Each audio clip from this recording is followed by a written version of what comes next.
Good morning, John. Good morning. How are you doing? I'm good. How are you? I'm liking the mustachioed look. Oh, thank you. It's a mandatory accessory at the firehouse. I get that. Hadn't thought that angle through. I thought it was a leftover from Brovember where you just shaved down to the mustache and liked it. Right. Or, kind of ironic cop stash. But Yeah. yep. It's working for you. Mm-hmm.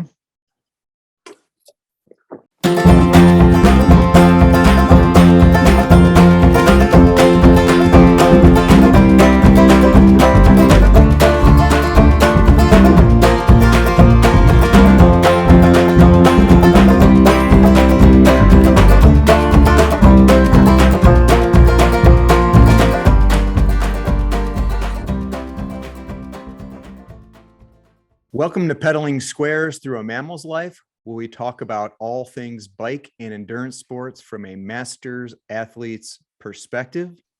Viewers and listeners, I'd like to introduce you to John Gatch, both a national and local legend to Southwestern Ohio and Northern Kentucky's bike racing scene. So big thank you to you, John, for coming on. Legend? I don't know about that, but you're welcome, and thank you for inviting me. Well, I didn't have a bio, so I wrote yours for you. Okay. So here we go. Tell me how I'm doing. John is a lifetime bike racer, a race promoter, a race announcer, shop mechanic, race mechanic and support crew, international bike tour guide and francophile, writer, founder of the Two Johns podcast, one of the longest running, if not the longest running cycling podcast in the nation, an emergency medical technician, husband, and father. Have I missed anything? Oh, no, that's a pretty complete list. Wow. The Googles. Yes, there you go. There you go. So we can take this interview in 11 different directions right off the bat, but instead of going down one of those roads, I want to know why you aren't on Strava. I am. You are Strava. now? I've been on Strava since the beginning. Well, I understand that, but you have a less than public profile? Secret profile, secret name. If somebody was really sleuthy, they could probably figure out my Strava name. Oh, so are you out there but undercover? Yes. Fake name. Fake name. So if I were to figure out a group ride you were on, I could back into it. Oh, probably. Yeah, I guess probably. Okay. Yeah. So it doesn't have anything to do with you trying to hide your power numbers from your competition? Not anymore. I mean, I think that was the original thought, but now it doesn't matter. I'm kind of an isolated, grumpy guy, so I'm like, well, I keep it locked down. That's our key demographic. Right. Middle-aged cranky men. Right. We Right. welcome middle-aged cranky women too. Mm-hmm. Didn't help me out, Spanish Contador, didn't he have a sleuthy Strava profile too? Maybe like Spanish beef. Yeah, or something like that. Valencia or something. Yeah. The black jersey equivalent of a Strava profile. Yeah, there you go. Probably. So you're out there, but you're undercover, and it's up to a careful listener or watcher to figure out that riddle.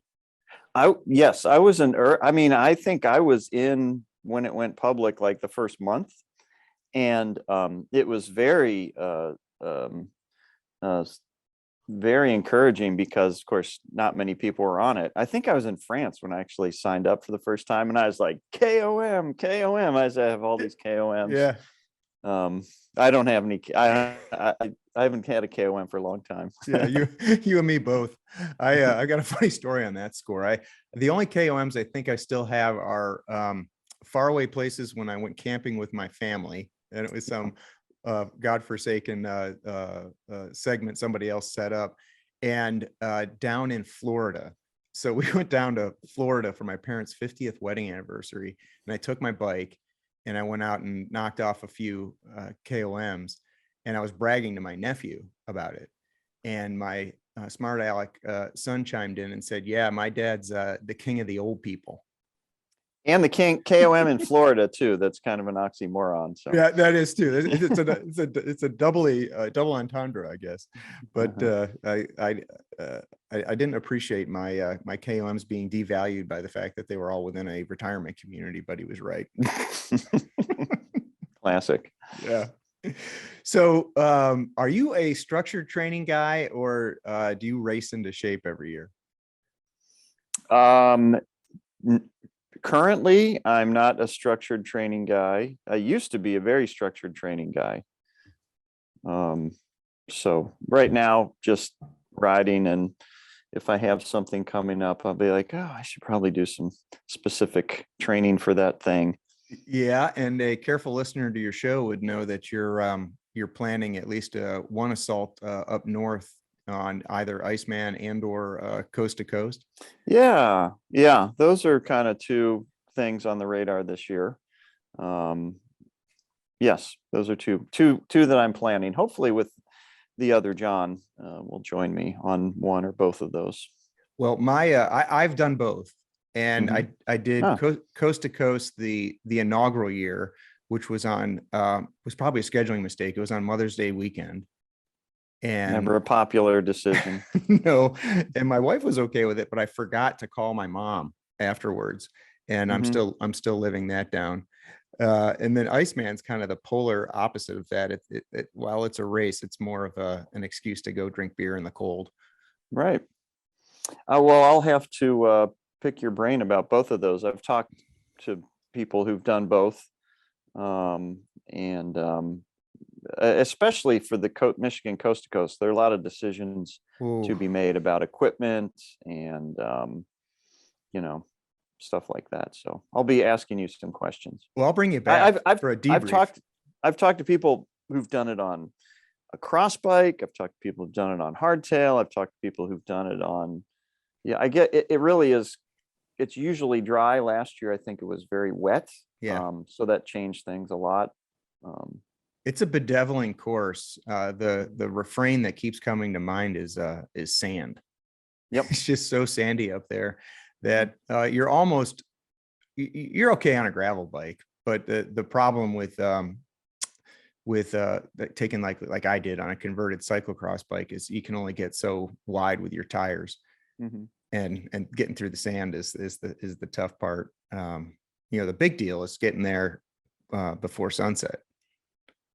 Right. And I would be doing it on a converted gravel bike with, I can fit 36 mil Gravel Kings, or maybe 38s. I think I fit 38s in my bike.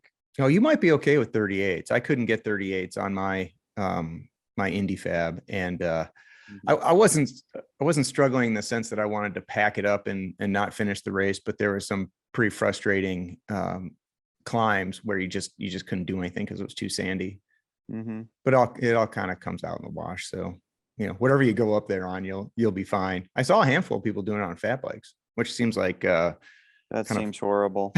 Like a self-induced some sort of cycling purgatory, but folks were doing it. So let me take you back to your carefree days of your youth. As a careful listener of the Two podcast, I know you spent some time training in Colorado with then Olympic coach Eddie, is it Borshevsky, who is infamous for other reasons that we don't need to get into Eddie on B. this podcast. Yeah, Eddie B is the short. So how does a kid from Ohio end up out in Colorado Springs? Back then, the Olympic Training Center was the only place. There was just one Olympic Training Center in Colorado Springs, and it was USCF, not USA Cycling back then, and their talent camp. They didn't really have talent camps like they do now. Yeah. Regionally, it was much more, it was Colorado centric, and to get kids in the pipeline for their national program, they would take 2 riders from every state, and you submitted an application for junior rider, so 16, 17, 18-year-olds, and they selected 2 riders from every state. So I was one of 2 riders from Ohio to go and be an athlete in residence for a month or so in January of, I can't remember what year it was, early 80s. Yeah. Yeah. Actually, it been. it was the year that the US team boycotted the Olympics in That would have been the Russia. Carter administration. Yeah. Yeah. So whatever that was. I remember I had a Walkman and it was new, and I people, remember running with one of those things, and you always had to be a little bit careful with your cadence because it no, would. not the Discman, the cassette, the Walkman, Okay. All right. like All right. generation 1. So Yeah. Yeah. that'll date it too. Was it yellow? No, those were the sports Walkmans with the little waterproof. This was like generation 1. It had little orange foam cookie. Oh, I'm kind of Yeah. remembering those. Yeah. Yeah. I may be I'm wrong older. about the Carter administration there. I think. I'm older than you, Chris. All right. What would that have put you in high school or college? Oh, I was in high school. Yeah, I would think I so. was 16. Oh my gosh. Okay. So how'd you finagle a month off from school? I mean, it's like it was an opportunity to try and get on the national team, like the feeder system for Yeah. the national team. And my parents wrote a letter to the school. I wasn't a great student anyway, so it didn't do many harm. It probably helped. So then the school is probably like, yeah, that's fine. You can Get them go out of for a here for while. 4 weeks. Right. Make them somebody else's problem. Yeah. That's Yep. really cool. So you head out there, and that's an entire campus. Like, you're living out there, eating out there. I mean, Yeah, really, with other athletes. Like, so it's I remember interacting with like the men's volleyball team, men's field hockey team. So the other Olympic teams were out there training at the same time. Yeah, and we lived in dorms and communal meals, and it was winter time, yeah. so lots of snow. And Eddie B, the Eastern Bloc training methods, he would have us go out and ride outdoors pretty much every day in these little, the roads were just like one tire track of pavement. It was terrifying a little bit. Yeah. Going on group rides and on Right. snow-covered roads. Yeah, you're trying to hold a wheel with a 4-inch of margin on either side, and you don't know what ice is up there. Mm-hmm. Yeah. So they sit down and like do your Vo2 Max and all that business, like out of a Rocky. Yeah, movie? that's how they determined who would make the next round and ultimately get selected for national team. They had a rudimentary power. They did your Vo2 Max, and they had a power meter, so to speak. They did a ramp test. Looking back on it now, Yeah. They were doing a ramp test. Respirator, taking your Vo2 Max. They're assessing you physically throughout the camp, and seeing how you get along with other people. And the coaches were cyclists and former cyclists. And yeah, so they did physiology and psychology tests on you. And Yeah. No, I can't help but geeking out a little bit on that topic. Do they sit you down at the end of the camp or halfway through the camp and say, here's your rider profile, and here's where we see you fitting in, and here's where you're going to excel, and here's where we're going to maybe not as excel as much? yeah, I remember, especially after you did the test, it's like how long you could ride on the ergometer. They would ramp up the resistance I can't remember, it was maybe, I remember the first 10 minutes being pretty easy, and then from like 10 to 20 minutes being like an FTP test. Yeah, right. And they were taking blood sample to see what your lactate threshold was, measuring the millimoles. And so, and that test too, at the time, I was coming through there like a couple of years after Lamond had come through the same system, and the legend of, he rode this test for 24 minutes or 22 minutes or something like that. So, our goal was just to get over 15 minutes before you can turn the pedals anymore. Right. But yeah, then after, toward the end of the camp, I remember talking to my coaches and, them talking about just assessing, like, do you really want to do this? If you go to the next step, do you know what it means? Which would mean there were kids out there living out there, like going to school. Yeah. Right. And being full-time at that young age. Yeah, we'll get back to you in a second, but I've got a family or a professional colleague that has a nephew, I think, that's out there swimming. And he's technically in college, but he's basically doing it online or a correspondence type of college degree. And he's a monk. I mean, all he does is swim and go back to his room and sleep. And I can imagine it being not too different for a young cyclist out there. So if you like going to proms, that maybe isn't going to fit your worldview, or at least what you're looking forward to. Right. No, there's not much extracurricular. Yeah, I'm not going to ask. I'm tempted to ask you, but I won't. What my Vo2 Max was. Right. I remember. Do you? Yeah. Do you want to share? 72. It was a high one.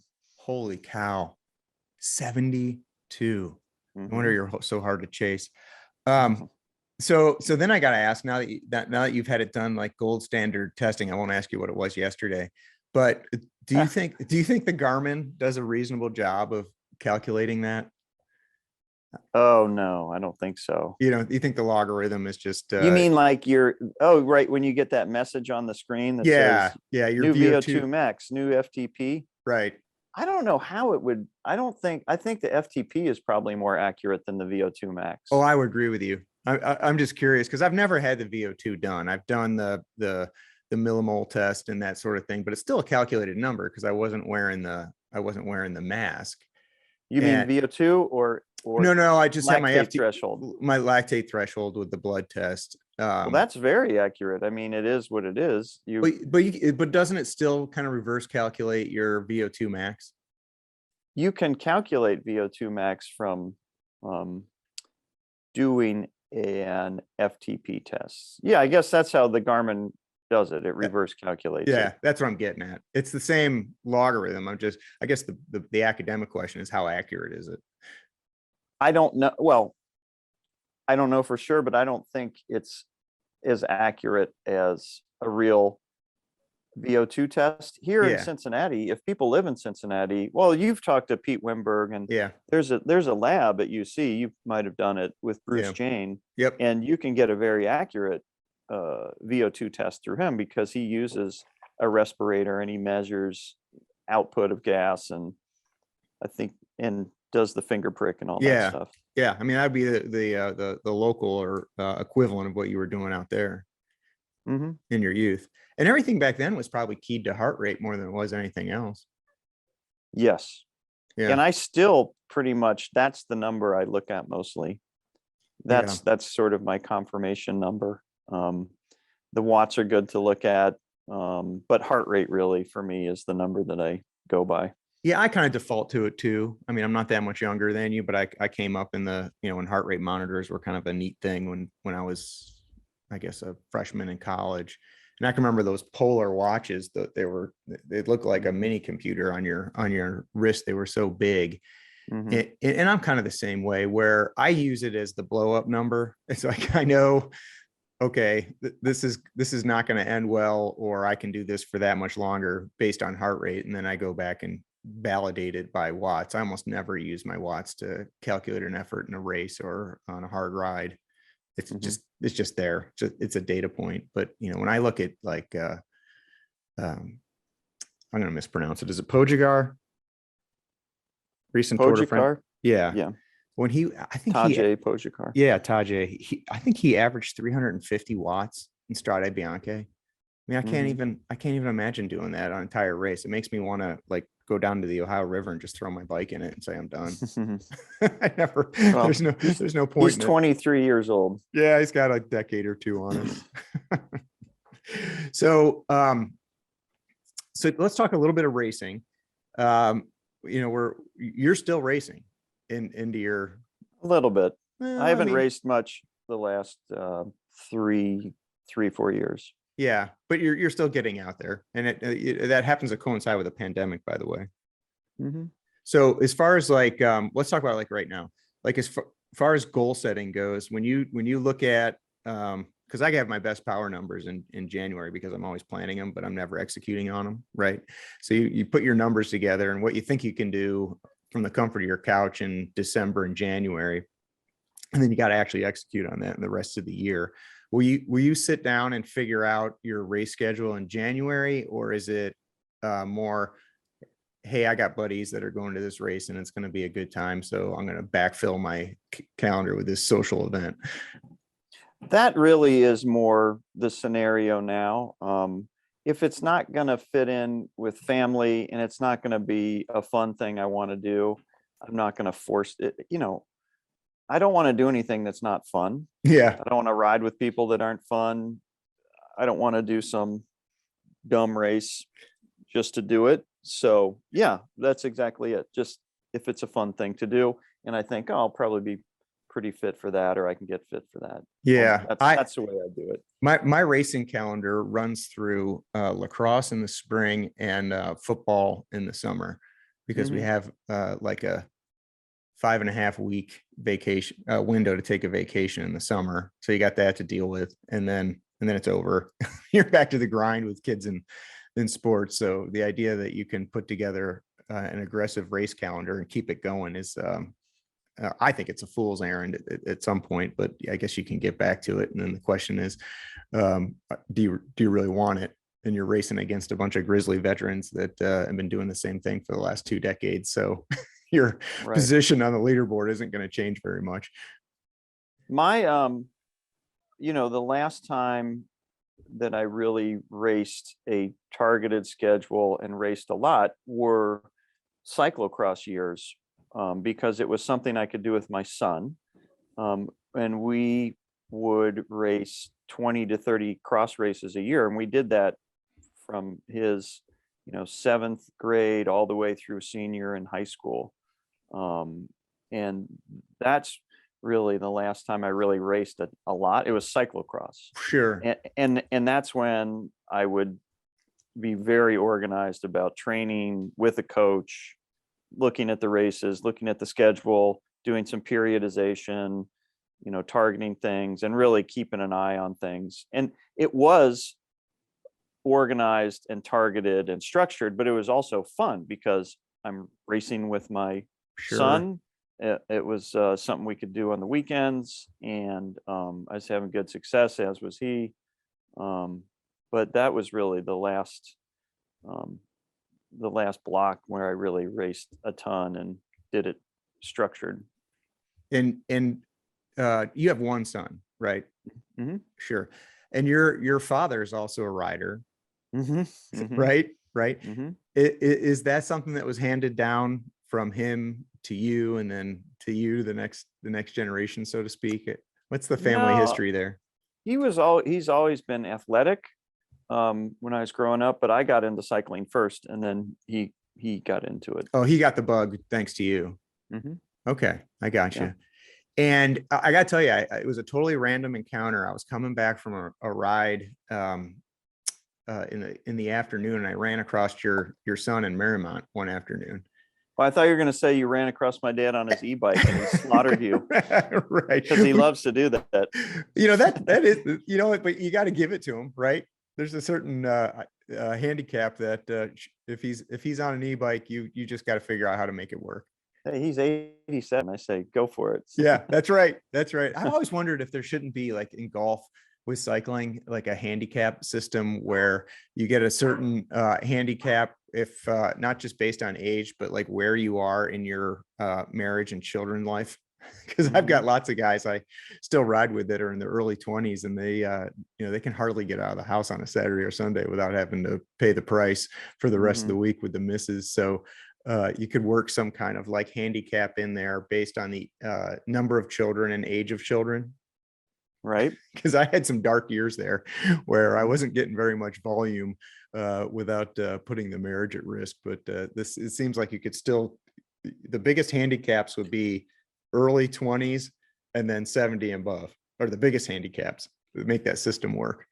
Well, I don't think the spouses would appreciate these kids and them being referred to as a handicap. So I think I would keep that. I think I would rebrand that somehow. Right. That Too late. It's too late. It's on the podcast. And my mom. You said it, not me. True. And you didn't agree, for the record. I did not. So talk about your. So you ran into my son. Oh yeah, sorry, we got off topic. So great young man, firm handshake, looked me right in the eyes, and we totally backed into the fact that he was a Gatch, and we got talking about you, and then that got me thinking going into this podcast that there had to be a little bit of a backstory there, because he looked like a pretty strong rider, although we were just noodling along, and I haven't had that. I haven't been able to pass cycling on to my daughters or my sons. They're just not interested in it. They're kind of ball sport kids, and I don't know. How was that?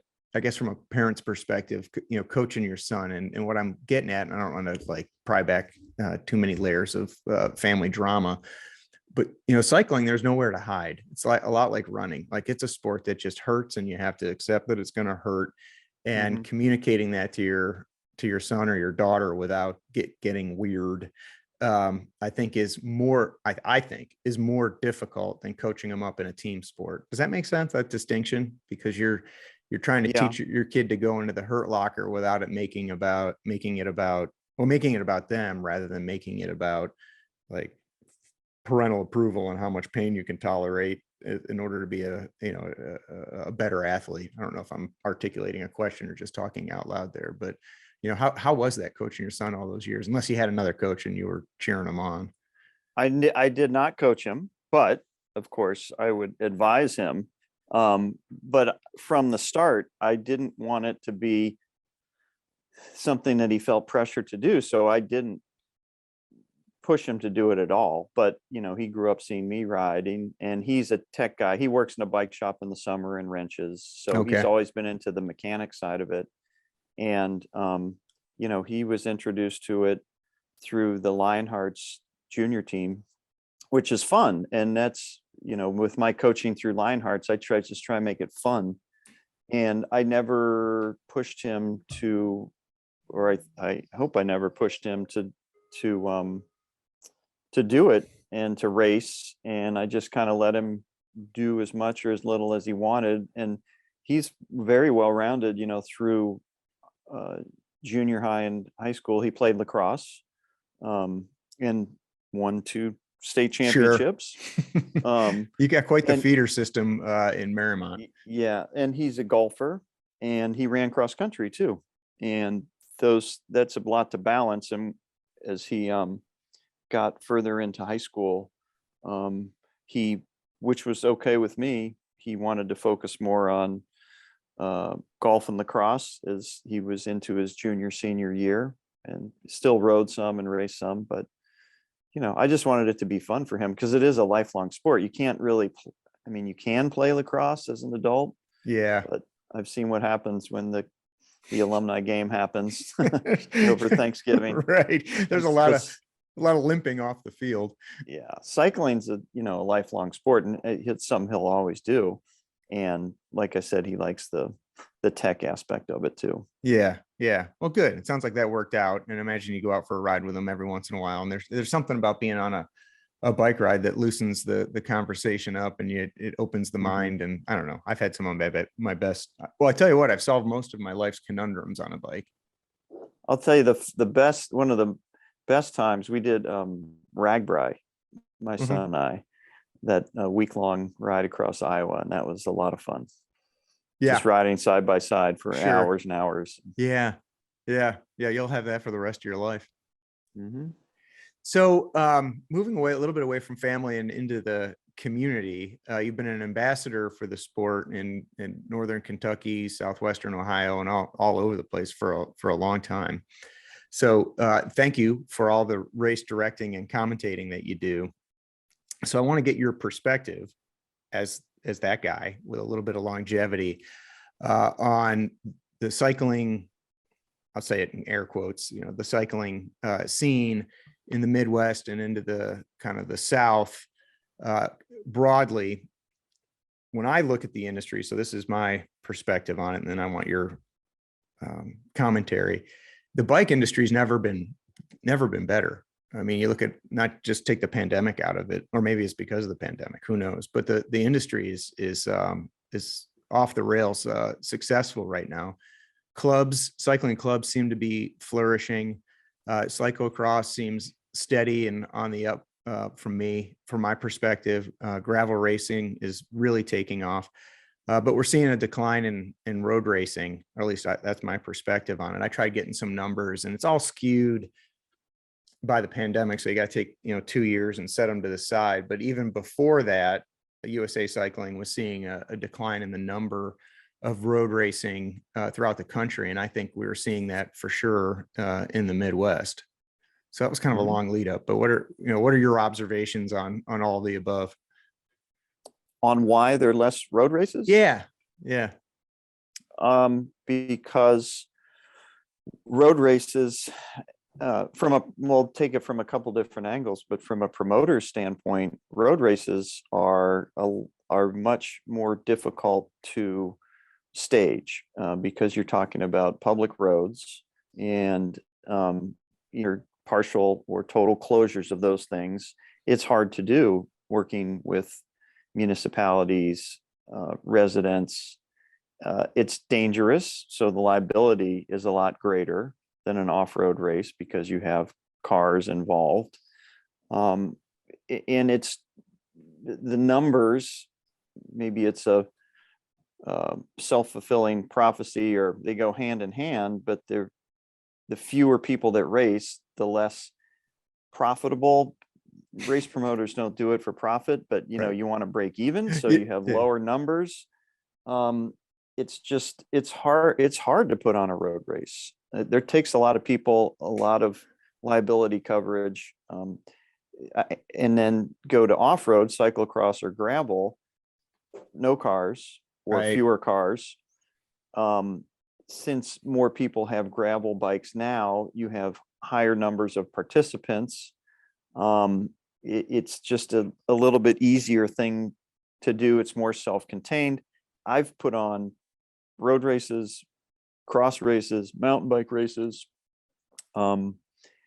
It's scary putting on a road race. I was the technical director for nationals when they were here in 90, I can't remember, 99, 98, USA Cycling Nationals.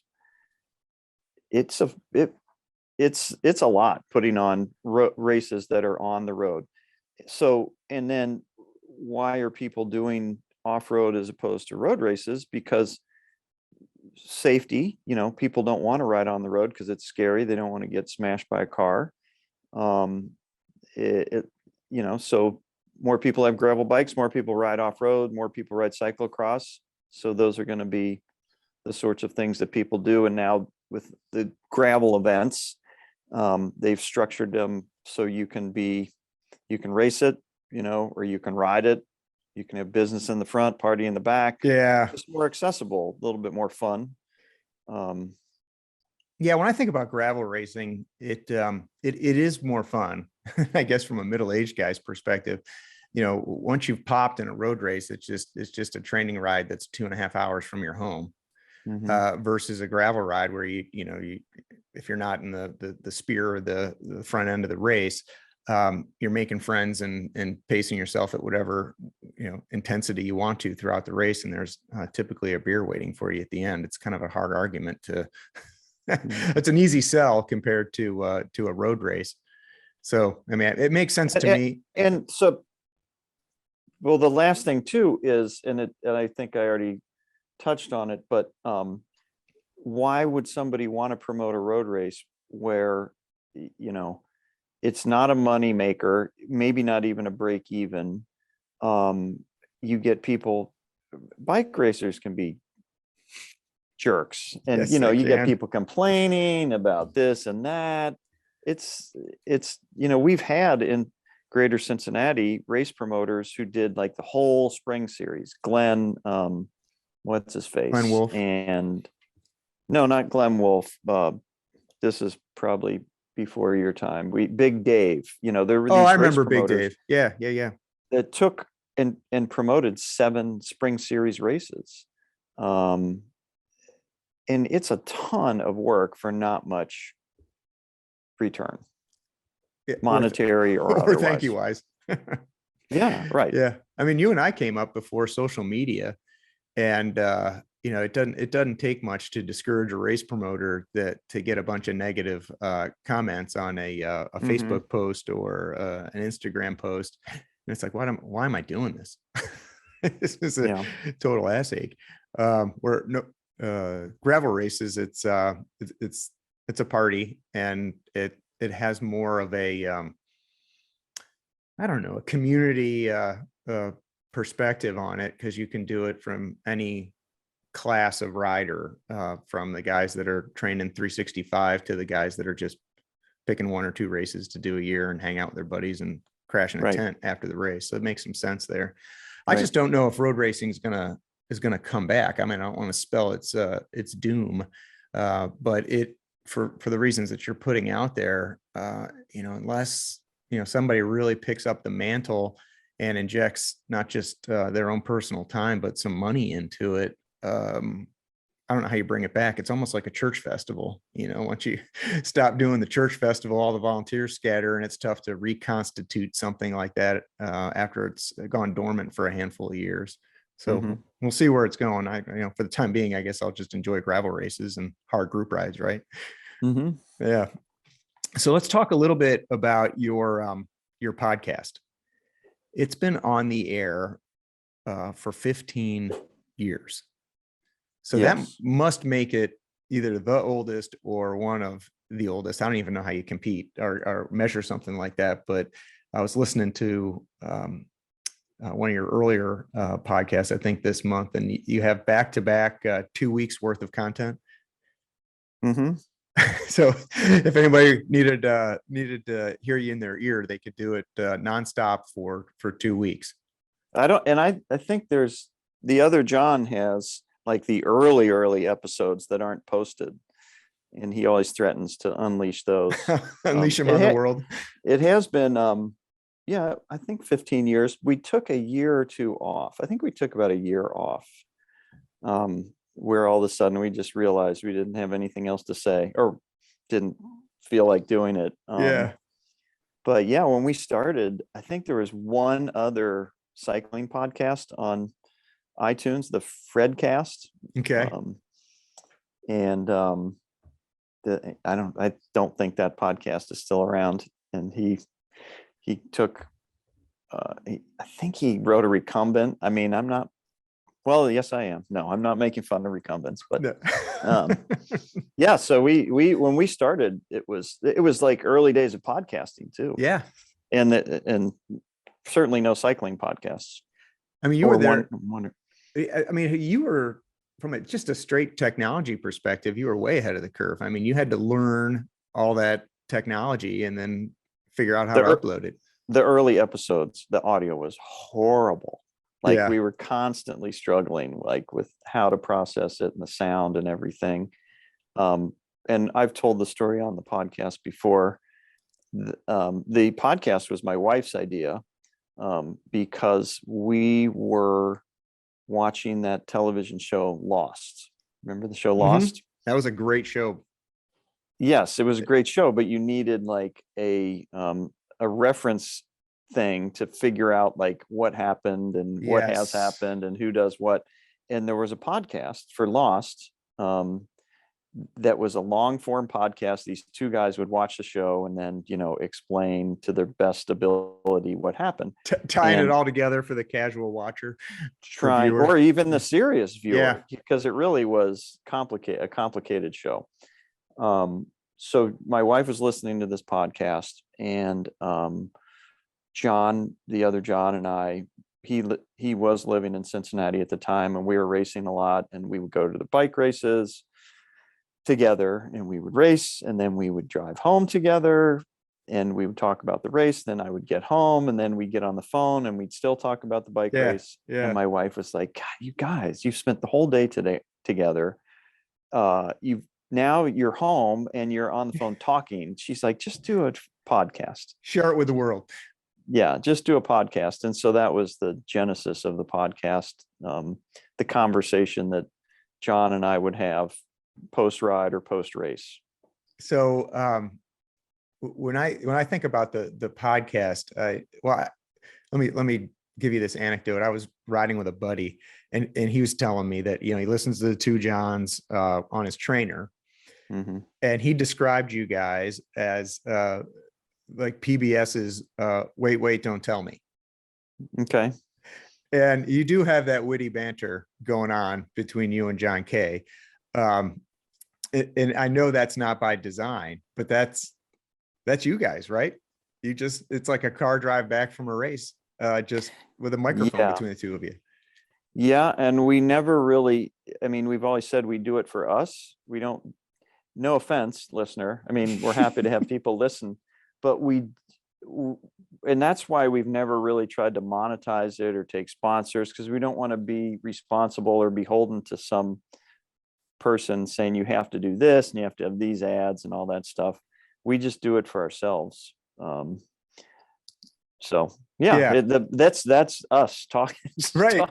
And we go, if you've listened, we stray far afield from cycling into all sorts of other things. Yeah, it's not uncommon for you to stray into all things VW. Motorcycles. Yeah, VW, motorcycles is another cars, coffee. Yeah. Whatever. Yeah. So I've got to ask, kind of getting behind the scenes here, an insider's view of the Two Johns podcast. What's the deal with the SMART goal and trying to keep SMART it under? goals. Yeah, try to. Well, let's talk about SMART goals. What are they? A SMART goal. It's an acronym. SMART: specific, measurable, attainable, relevant, time phased. Right. So that's a way to start SMART goals. I think a long time ago, I took a Dale Carnegie course. Sure. How to meet people, win friends, and influence people. Yep. And that's a technique in the Dale Carnegie method. Is it? Setting SMART goals. The only thing I took away from Dale Carnegie was a good conversationalist is someone who listens and gets somebody else to talk about their favorite subject, which just happens to be themselves. Yeah. Tell me about yourself. Right. Yeah. So you set a SMART goal, which I was a little disappointed to hear, of trying to keep your podcast at 45 to 60 minutes. What's going on there, John? I think that was a little bit tongue in cheek. Okay. I don't know what if you've listened over the years, we say all sorts of things and then stray from those things. Why did we do that? I think that was me. I think maybe it was just the night that I only had 45 minutes to do the podcast. All right. Well, that's good. I'm glad to hear that. I thought this was the new, not new and improved, but the new and reduced podcast, because I think a lot of folks like listening to you on the trainer, or you just turn it on in the car, and if it's an hour and a half and you only have 40 minutes in the car, you get 40 minutes of the podcast, and then you pick it up. So keep the meandering going. And if that's some listener feedback, that's this listener's feedback. I like the wait, don't tell me. All the meandering, it gives the show even more charm. Noted. Well, yeah. I'll take that to the other John. I thought you were going to tell me you got into the analytics and realized all your listeners were dropping off at the 45-minute mark. No, I don't know. I think maybe I had a comment from one of my friends who's like, I like the tight podcast, I like the tight 45 or the tight 60, but this friend who told me that is kind of a knucklehead, so I shouldn't really put much stock into it. It's Jason, who you know. Yeah. Well, so we don't care what he thinks. Right. This knucklehead says go the other direction. Okay. Keep it meandering. I So let me ask you this, some more insider information from a young podcaster to a legendary podcaster. When you post to Podmatic and Apple, I haven't figured out how to do any of that stuff. So I'm just on YouTube because that's the only way I know how to actually get it up. Do they give you analytics on the back end of those? Tell you how many of it? Yes. All right. So brag a little bit. Tell us how many listeners you have. I don't know. I honestly don't look at it. The other John looks at it from time to time. He said we had one episode, it was an interview with a frame builder. Maybe not Kent Erickson, but some other frame builder. Maybe Moots guy. Well, I could see that getting some views. It had like over 15,000 downloads or something, but I think it was one that we did, or he did, a few years ago. But I honestly, I don't know. And see, that's the other thing. As going back to, not that we don't take it seriously, but if we have a sponsor, or, you would feel obligated to put one out every week or on the same time every week. And then, how many listeners do you have? And that seems like too much pressure. Yeah. Especially for something you're doing for fun. Right. It would cease to be fun.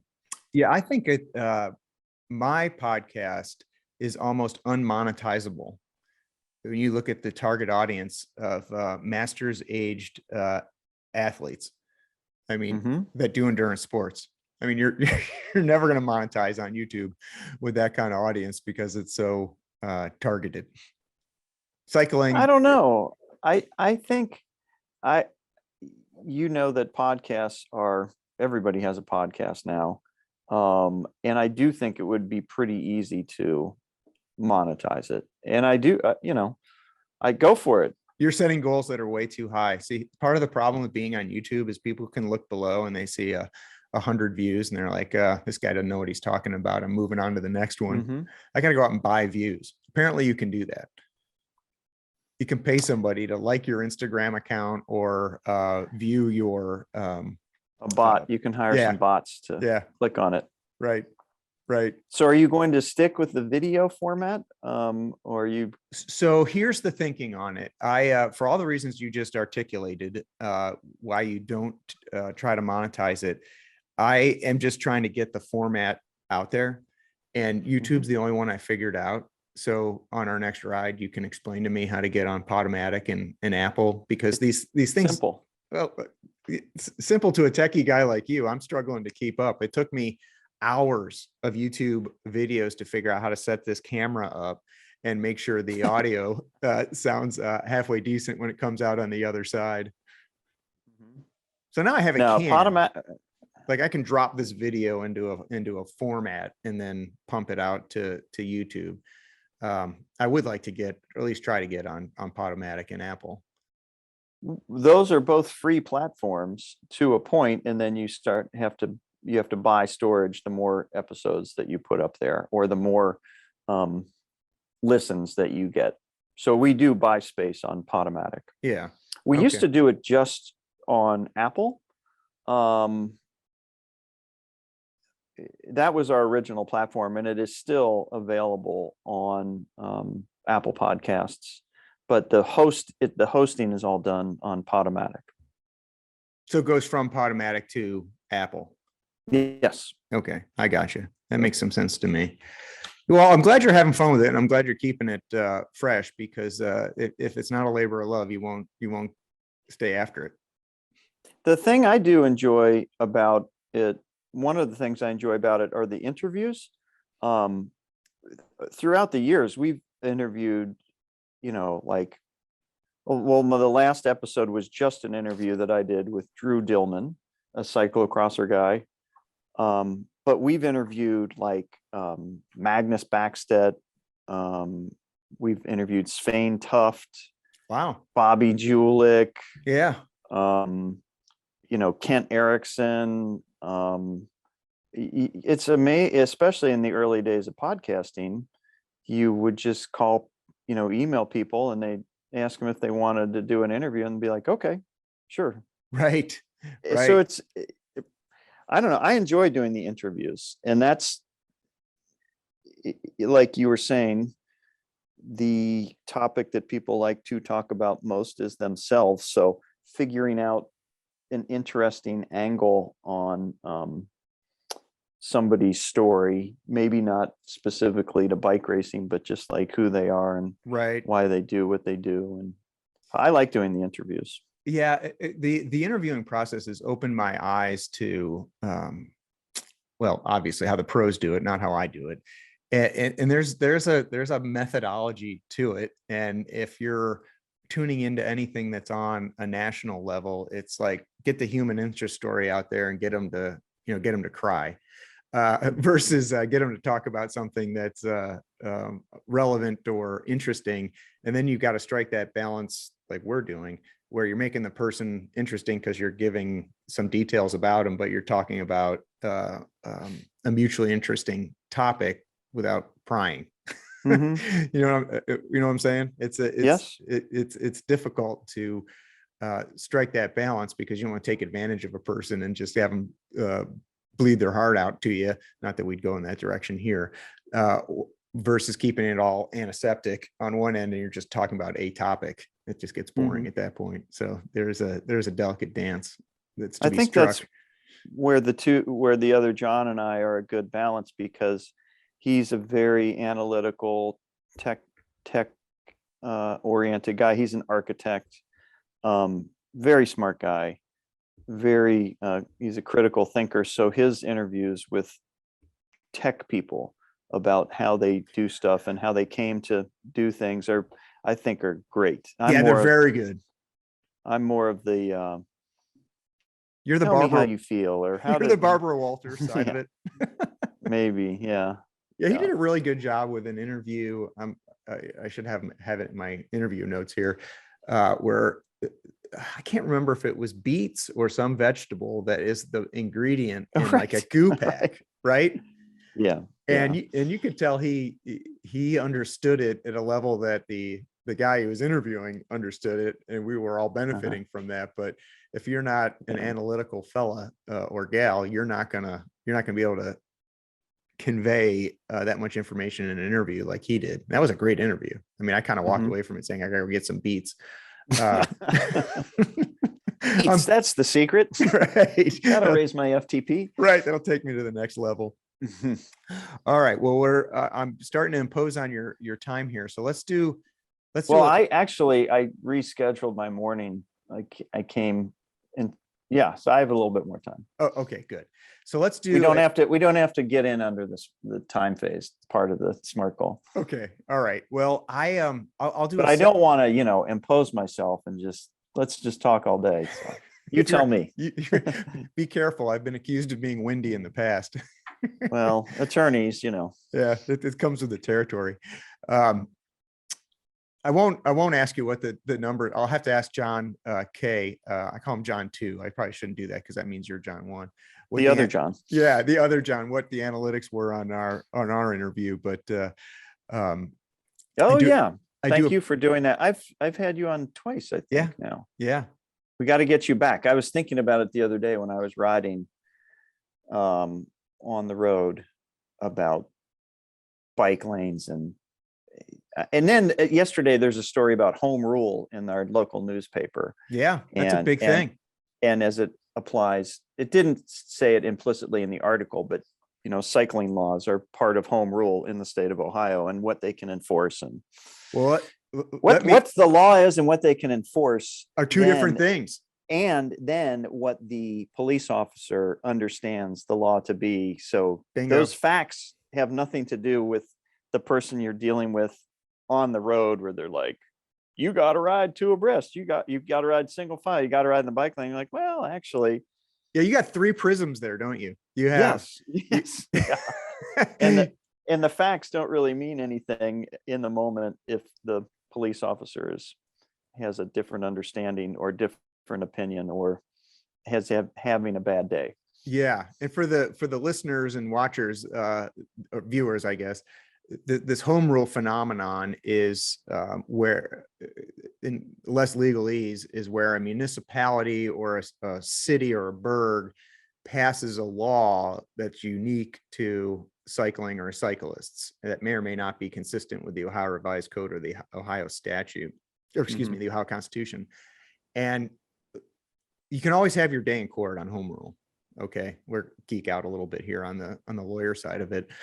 The problem with home rule is well, it's multi-leveled. The first level is a lot of municipalities, because they don't have law directors or lawyers for hire, they'll go out and buy canned ordinances that may or may not be consistent with the Ohio Revised Code or the Ohio Supreme Court. And you have the same phenomenon over in Kentucky too, but we'll talk about Ohio just for a second. And then you get in this situation where the take a sidewalk ordinance or no bikes within city limits type of thing on a roadway. And the police officer pulls you over, gives you a ticket. The question is, do you fight it, and how much is it going to cost you to get there? Because ultimately you can go up to the Ohio Supreme Court and invalidate that home rule, that ordinance, that home ruled ordinance, because it's inconsistent with the revised code or inconsistent with the Ohio Supreme Court. But that's a long battle. But there are a ton of those ordinances out there on the books. Whenever I do a presentation, we call it, Steve Magus and I'll do one, call it check your local listings, because it will affect the liability outcome in a personal injury case. And sometimes but if you take it past your local municipality to the Ohio Supreme Court, they rule in your favor. Does that then mean that the municipality has to change that ordinance, or it's invalidated? It's invalidated for time immemorial. And nobody's going to pick up that battle over a $55 ticket, right? But it gets to be an issue in a cycling accident case, because the insurance company will look at that and say, well, the rider got cited for fill in the blank ordinance, we're not going to pay, period. And then that will affect could potentially affect the jury instructions that are given. So what you'll often have to do is write the local law director or prosecutor and say, hey, here's a very long, single-spaced, multi-page letter about the problem you have with that particular ordinance, and you need to withdraw this charge or this conviction. And sometimes it works, because they don't want to be the guy that goes up to the Ohio Supreme Court defending this bad ordinance. Does that make sense? So I mean, it does come into play. So we could have a home rule episode on the Two Johns podcast, and we could analyze Ohio and Kentucky, because Kentucky has the same phenomenon. So the best thing, as you've told me, and I know that you and Steve Magus do, is to know as a cyclist what the law is and what your rights are. And I saw that, I don't know if it was on your social media or Steve's, that you have these cards, little cards that you can put in your ride wallet. Yep. How do we get those, Chris? Where do we go? Where do we find those? You can hit Steve up or me up on Facebook. He's the Ohio bike lawyer and I'm the Kentucky bike lawyer, and we get these cards out. We just mail them out to you. The other thing I do is I just drive up to bike shops and say, would you mind putting these out for your clients and patrons? And 9 times out of 10, the bike shops like having them. So we'll put them in bike shops throughout Ohio and Kentucky. We do a mailing every year where we'll mail out like 25 of them or 50 of them to all the bike shops. Do you think that now in Cincinnati we have more and more bike paths, the Wasson Way and the Little Mammy Bike Trail, and I see more bike lanes. Right. That's a loose definition sometimes. Very loose. But designated bike lanes, edge of the roadway. Well, that's a different discussion. Yeah. But you mean a painted shoulder? Right. That goes narrow, wide, narrow, wide. Right. So do you think that it is increasing or decreasing the aggressiveness of drivers having more bike lanes and bike paths. Mm, Because, you see in the paper, why are we wasting this money? right. But then some drivers are like, good, we have bike lanes and bike paths. And then when you're on the road, Yep. you get yelled at because Yep. you're not. Do you think it helps or hurts having bike lanes and I, bike paths? I have lots of thoughts on that. And it's, so when I think about a bike lane, I think they are great for urban development and accessibility from a commuter's standpoint, like a real deal commuter and a cycling enthusiast. All right. So someone that's in an urban environment, there's a place for bike lanes. What do I think they do overall? Okay, let me back up. So I think they're necessary safety measures for those two classes of cyclists. So I would push to expand the availability of bike lanes. I'd advocate for it. What's the broader net effect of it? I think you're putting your finger on it. For folks that are out on a group ride or a ride with a buddy, that you're out there for anywhere between 25 and 100 miles on kind of changing terrain, meaning you're semi-urban to rural. My anecdotal experience is that those folks don't want to see you out there at all, and they expect you to drive to a bike lane and stay on one. I'll give you an example. I was just complaining about this. This happened in the last 3 weeks. I was rolling out of my house. I wasn't even 5 minutes from the house, and I had a guy roll down his window, go out of his way to tell me to get on a bike path. Mhm. All right. So I'm like, duly noted. Don't often engage with those guys. And went out. I was on 52 and I was doing like an interval set. So I rode out 52, did the interval, and came back in. You know how at the marathon station there, across from the dog park, and then it turns into the horse River park. Downs. Yeah, River Downs.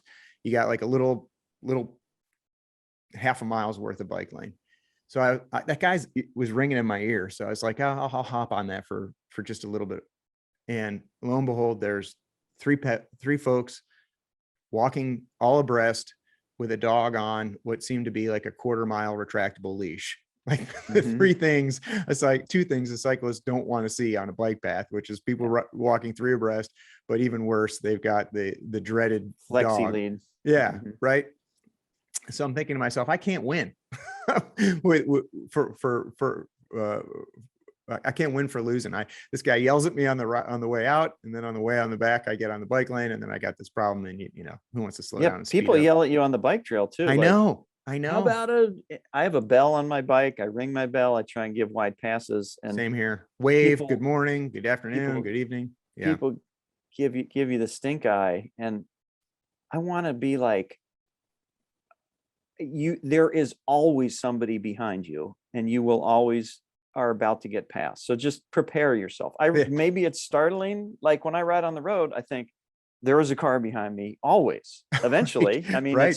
it's a deep thought. There's always a car behind you, and you will always get past. You can't on the bike path.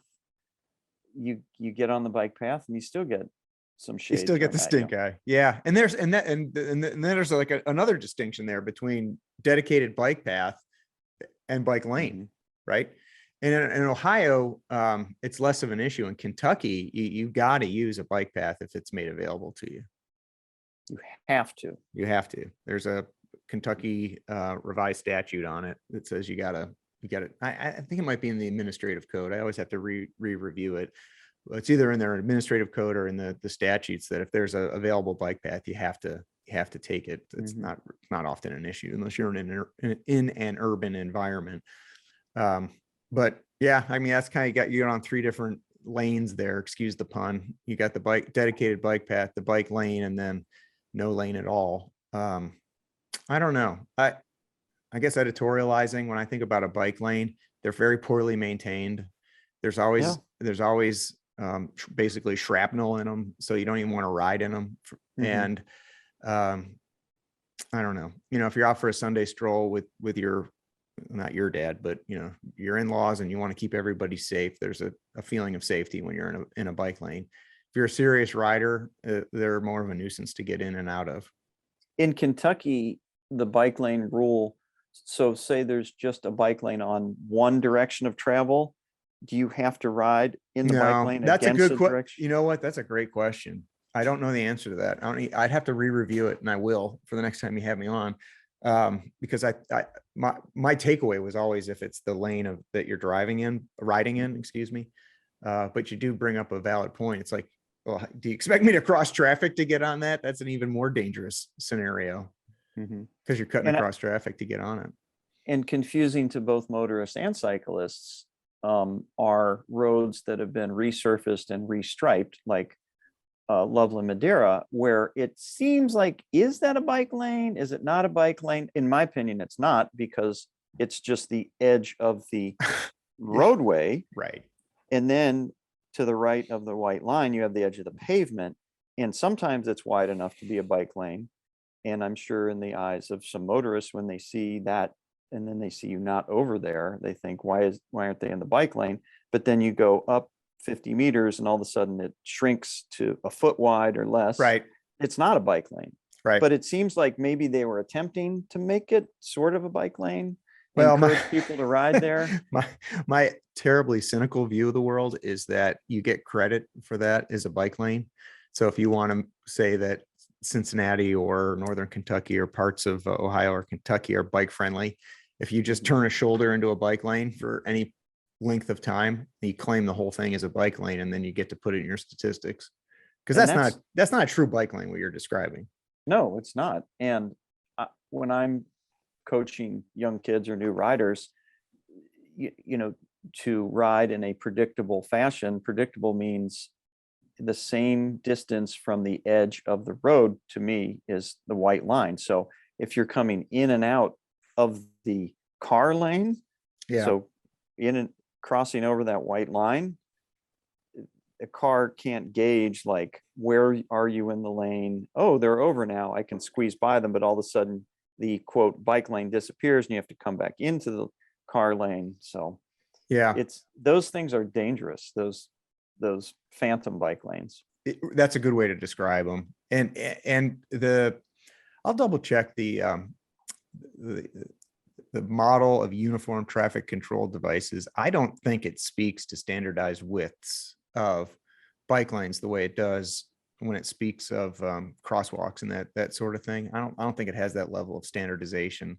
And that's really what it needs, is that, like, if we're going to call it a bike lane, let's give it a definition. And you could give it a definition in an urban environment, and you could give it another definition in a semi-urban environment. But I don't know. When I think of a bike lane, it's urban and semi-urban. And if you're not in that environment, let's just leave the roadway what it is, and then there's more predictability for everybody else out there. Does that make sense? Like, if you contain the definition of it, and then, not that we're fighting this fight, but if you're having a conversation with a motorist, it allows you to say something like, well, those bike lanes only apply in urban environments. Out here, I'm on the roadway and you got to treat me like a vehicle, because that is the law. Yep. And it cuts out that argument. Get on the bike lane, if we both only had a nickel. Well, I'm going to veer back away from the lawyer plug and do a semi-lightning round of questions for you here. So I'm going to give you a question, you answer it, and then comment if you want. Longtime bike mechanic. Yes, he was doping. Oh, long time bike. Yeah. I am avoiding all things doping in this, because we'd have to have our own another hour, whatever road we go down on that. Yes, they're still doping in pro cycling. Yeah, agreed. They're just better. Yes, there was an electric motor. Right. Check. Do we really need disc brakes on road bikes? Oh God. Do we really need disc brakes on road bikes? No. That'd be technically correct. But no, technically you don't. Right. Do they work? Yes. Are they getting better? Yes. Yep. No, but it's hard to avoid these days. So I have both. And And when I think about disc brakes, I feel like something was forced on me by the industry. Mhm. That's my takeaway. They work better. I'm not sure the ass ache associated with maintaining disc brakes and taking, changing flats and getting it just right and avoiding bike rub and a brake rub and all that business. They can be really frustrating additions to very expensive bikes. Oh, I think they're less maintenance. Once you get them set up, disc brakes are great. I think it's less That- overall maintenance. Said by the professional mechanic. I mean, you never have to run cables again. Well, that's true. And housing. So once you get the bike set up, bleed them once or twice a year, which is not a difficult thing to do. And the pad changing is easy. The pad changing is easy. It's actually Now easier than changing calipers, but the adjustment, getting it. Well, so if you have multiple sets of wheels, then yes, if your rotors aren't in the same orientation, then you have to do some adjustment, but they're not that. I mean, I think it's easier maintenance. Yeah, and they work all the time, right, no matter what. No matter what the weather. I bought one of those Hayes caliper setup thingies with the put it in, and that seems to help when you're going from one wheel set to another. So I maybe I'm just an old fuddy-duddy, but I kind of wish the industry just left it well enough alone. I like, from a mechanic's point of view and from an aesthetic point of view too, with now all hidden cables. The initial setup, yes, you have to run, cut, do all that stuff, but changing cables and housing, bar tape, rerouting, right, much cleaner and more maintenance for cable actuated brakes, caliper brakes. Yep. Now I still have both. Same here. Yeah.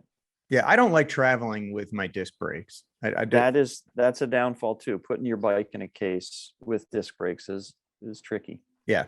Yep. All right. Next one. Tubeless tires. Are they worth it? Road tubeless, not mountain bike or cross. Are they worth it? Or how about approve, disapprove? I reservedly approve. Okay. In Strada Bianchi, I think everybody was on most everybody was on tubeless. It used to be that you didn't have that huge selection of tires. It's come a long way. Long way. Yep. Yeah, I had a set of those stands with Hutchinson's when they first came out, and it didn't have a very good experience. The setup on it's impossible. You can't do it without a pneumatic air pump. Yeah, you need to put a lot of air volume in quickly. Yeah, to get the bead to sit. And back then we didn't have discs, so you had the really narrow tires, so you couldn't throw a tube in if you got a legit flat. And go ahead.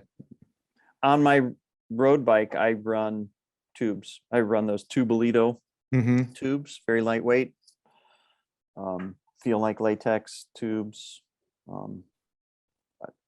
I don't run latex now because I have I have a Venge with the Roval wheels on them, and when you put those cotton turbos on there, I mean, I might get 1,500 miles out of a set of those.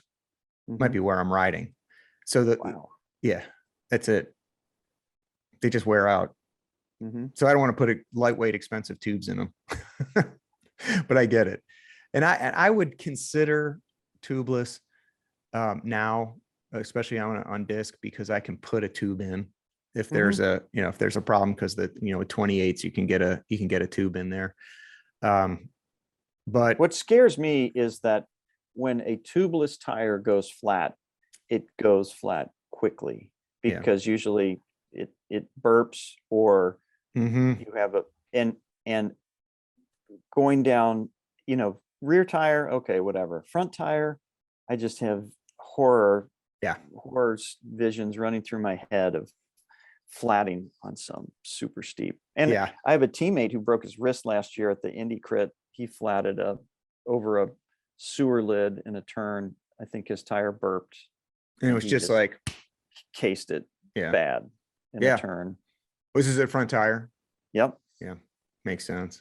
Okay, this is going to be super controversial, but I don't have a lot of followers, so we won't get a lot of hate. Is Zwift racing really racing?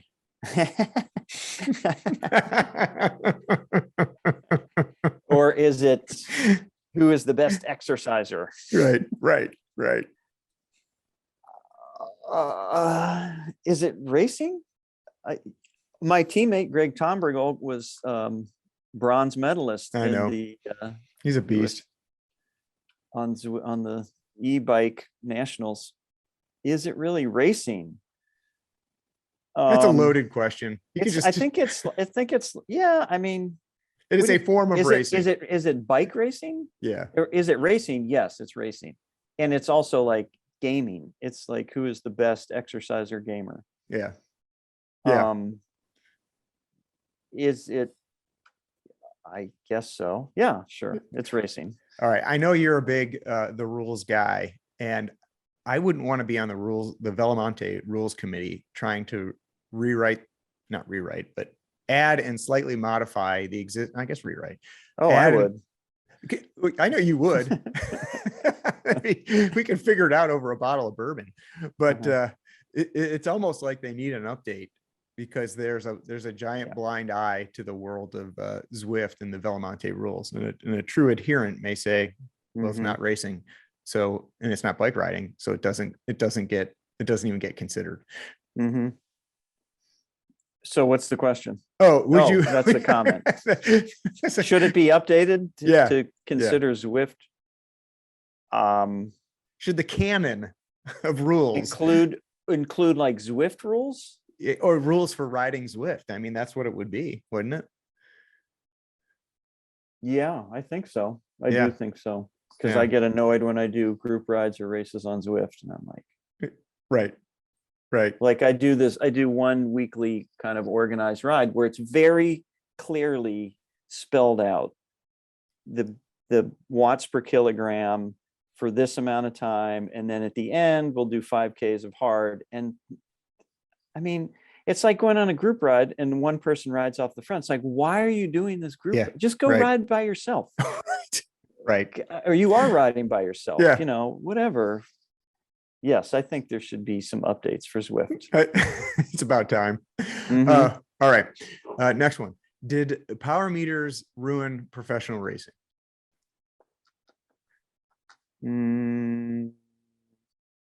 Ruin professional racing? No, I don't think so. I don't think so either. Although it makes Froome look very strange when he rides and he's just like looking down at his power meter. Yeah. He's got a kind of a praying mantis look. There's just so much of him on a bike that crabby, right? Like a hermit crab, right? Mating another hermit crab. I guess where I was going with that is, does it take some of the romance out of cycling that you? Yeah. I was thinking about the other day, the Floyd Landis. Remember that guy? Oh yeah. When he brought back 20 minutes on that Tour de France stage, and they had Alan Lim like on the phone from Colorado telling him like, yes, he can ride at this power for this long, and and that was part of his apology tour too, by the way. Lim went out there saying, hey, he could hold better numbers in training than what he did on that day. That didn't turn out so well for Lim or Floyd, but I still buy Scratch Lab stuff, so it didn't turn out that bad for him. Yeah, that's a guy who dodged, one of many who dodged it ran off of him. Didn't stick to him. The radioactive fallout of Floyd Landis. Yep. Well, good for him. I don't know. I think power is essential. I do too. I'm interested to see now how in real-time glucose monitoring will be incorporated. Are people going to wear like type 1 diabetics wear a pump that constantly monitor their blood sugar? We've all bonked, and we all know. And now that I'm doing EMS stuff, that's a key metric when you have altered mental status or stuff going on. But we all know as cyclists, when you are getting close to bonking, or when your blood sugar's low. Yeah. And to keep it topped off or in the zone that you need it, 120, 140, whatever. Right. That's going to be important. I think we're going to see more and more of that. I don't know if the UCI is going to allow it or not, though. Right. I mean, the UCI is really going to have to reckon with it, because I don't know what you call the gizmo you put on your shoulder or your hip, but it's available. It's a glucose monitor. Yeah. And you can Bluetooth it to your phone. Right. So but they have a no needle policy, UCI. Well, that's not a needle though. It's not even subcutaneous, right? It's just the little bit below the epidermis. Well, it's still a needle. I mean, yeah, I guess you're you're piercing the skin. You're not piercing a vein, right, or a blood vessel. Well, that's what I think about when I think of a needle. You're going into the capillary bed, so that is a needle going into your skin. Yeah.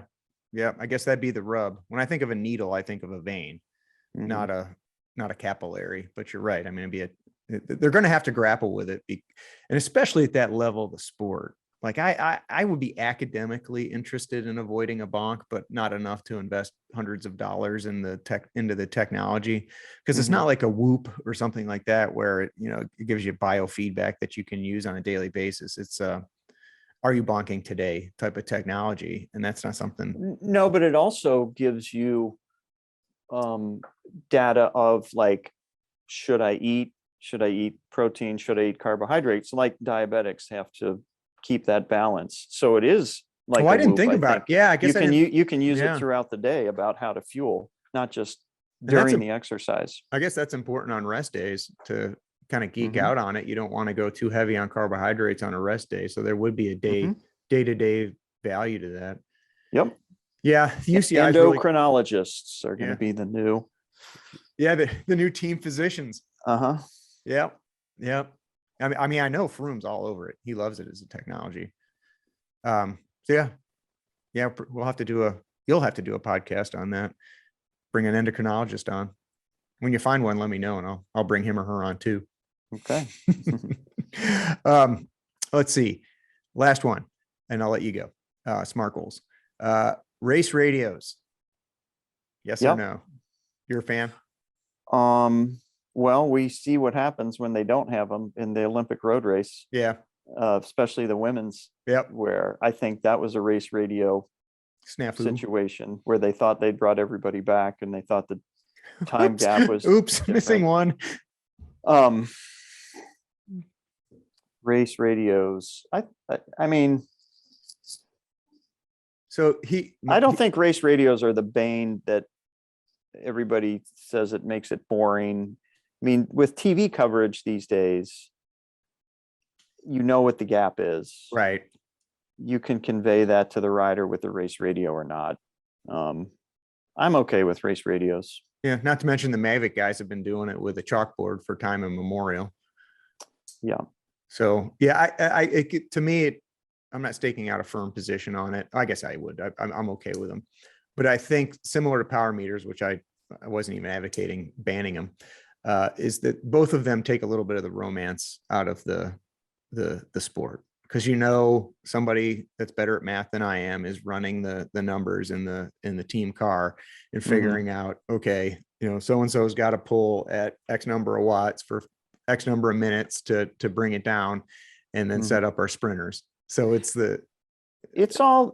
see, the race radio is only good as the information that you put through it, because I've been involved with teams, been in team cars where you get information like, with 20K to go, you've looked at the race book, you've kind of predicted what's going to happen, but you have somebody up the road and they're like, there's a mega crosswind at 20K to go. Make sure you tell the riders. So it goes from that person to the team car to the rider.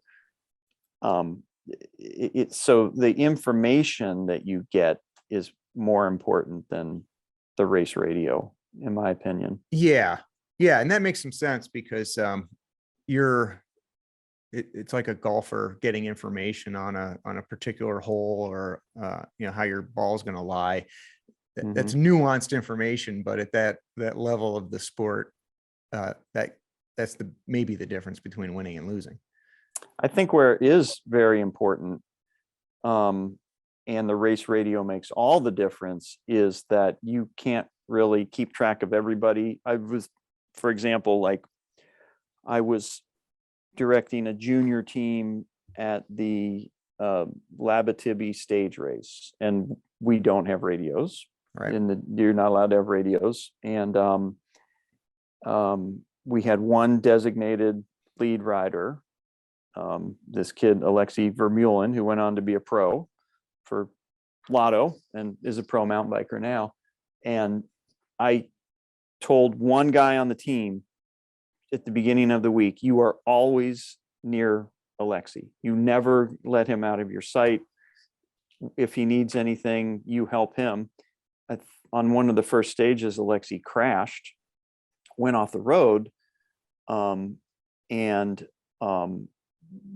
Drew saw him, stayed with him, and was able to bring him back up through the cars. If he didn't see him, if we had a radio, we could say, stop, Alexei crashed. I think they actually switch bikes.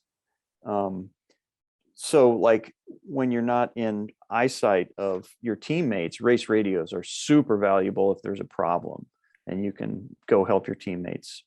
Yeah. I mean, I guess you're getting at the 90% of it or 95% of it. And the 5% of it is just the math at the end of the race, right? Mm-hmm. Just figuring out what you need to close a gap, and let your sprinters do their thing. And yeah, I wouldn't. Well, actually, not race. Sorry to interrupt, but no, interrupt away. In a big bike race where you have radio tour, so you have in Commissar One's car is like the voice of the race, and that person broadcasts on a channel to all the team cars the numbers of people, the race numbers of the people who are off the front, who are off the back, who get a flat, who won the sprint, whatever. And in the team car, you have a radio tuned to that race radio channel, and you're listening to all that information. So those radios have been around way before rider radios. And then given the information that you get from radio tour, you can tell your riders. Yeah. So-and-so is off the front, chase or don't chase, or teammate off the front, chase, don't. So radios have been used. It's then just communicating it to the riders. You're and communicating as a director the decisions you've made and what you want the racer to do. Yeah, I guess it's like that's where radios come into play. Yeah, you're getting race radios, the nitty gritty of its application. And the analogy would be like forcing football players to play with no input from their coaches. Just let the quarterback figure it out, and you're getting no feedback on how the defense is setting up or how. Well, when did helmet radios start in football? And I don't know, and I know there are rules about when they can be turned on and then they go off. Like during the play, you don't have a coach whispering in quarterback's ear saying, look left, somebody's open. I think there's a real set protocol, like when the radio comes on, when it goes off, and who can talk to the quarterback. Before that, it was, you still see, people holding up signs on the side, calling in plays and stuff. I can't remember what my question was, but do have race radio, so to speak, in the NFL. I don't know when that started. I think they have them in the college too. Yeah, you have radios in college? I don't know about that. I haven't seen this look from a quarterback in college, and I don't know the answer to that. See, this is the benefit to interviewing a John Gatch. You ask a question like that about race radios, and you get the nitty gritty on what it's like to be a race director. What a breadth of knowledge you bring as a special guest to the podcast. So thank you for that. Thank you. You're welcome.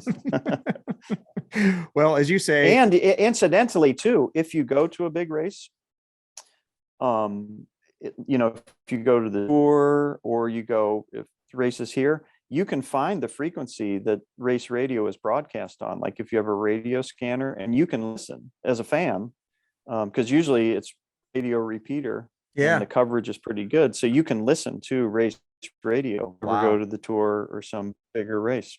Yeah. In the bigger rate, you can find, in the age of the internet, you can find the frequencies. Right. And just run it through your phone. Or if you have some sort of radio that can scan the UHF probably frequencies. Yeah, that makes sense. Yeah, you don't have to go out and buy a CB. You just do a little handheld resistor radio, which some of our viewers may not even know what that is. Right. Yeah. All right. Well, from one old guy to another, I appreciate the time you've taken with us today. I think I've plugged the Two Johns podcast, but if I haven't enough, tell Two Johns podcast. Yeah, we can find you on Podomatic, Apple, and then what are your Twitter feeds and your Instagram feeds? Our Twitter and Instagram really sometimes has stuff to do with the podcast, sometimes not. It's just look for Two John podcast. All right. Well, John Gatch, thank you so much for your time, and I do appreciate it. Thank you, Chris. All right. You're welcome. With that, we'll end it. And that's where the edit will be.